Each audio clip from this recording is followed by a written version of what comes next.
ছোটবেলা থেকেই আমরা জানি পৃথিবীকে কেন্দ্র করে এর চারদিকে ঘুরে পৃথিবীর একমাত্র উপগ্রহ চাঁদ। তেমনিভাবে এই পৃথিবীও আবার সূর্যকে কেন্দ্র করে চারদিকে ঘুরে।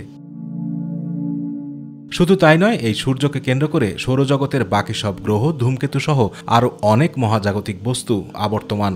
সুতরাং সবাই তো সূর্য কেন্দ্র করেই ঘোরে, কিন্তু এই সূর্য কাকে কেন্দ্র করে ঘোরে সেই কৌতূহল থেকেই যায়।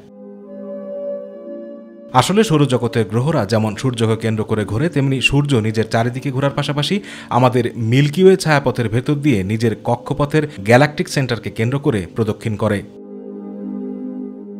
হ্যাঁ, পৃথিবীর আহ্নিক গতির মতো সূর্যের এক ধরনের আহ্নিক গতি আছে, অর্থাৎ সেও নিজ অক্ষরেখার চারপাশে ঘোরে। অবশ্যই এই ঘূর্ণন ঠিক পৃথিবীর আহ্নিক গতির মতো নয়।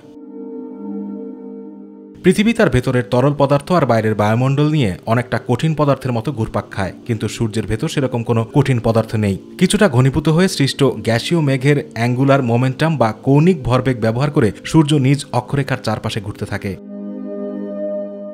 পৃথিবী নিজ অক্ষরেখার চারপাশে একবার ঘুরে আসতে সময় নেয় 24 ঘন্টা বা একদিন। প্রায় 27 দিনে সূর্য তার নিজ অক্ষরেখার চারপাশে একবার ঘুরে আসে।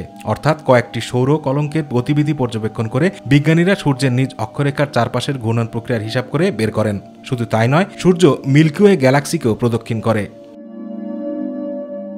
নিজ গ্যালাক্সির চারপাশে একবার ঘুরে আসতে তার সময় লাগে 226 মিলিয়ন বা 22.5 কোটি বছর। আর আমরা তো জানি সূর্যের চারপাশে পৃথিবীর একবার ঘুরে আসতে সময় লাগে মাত্র 1 বছর। আতিকুর রহমান তিতাস, মাই টিভি।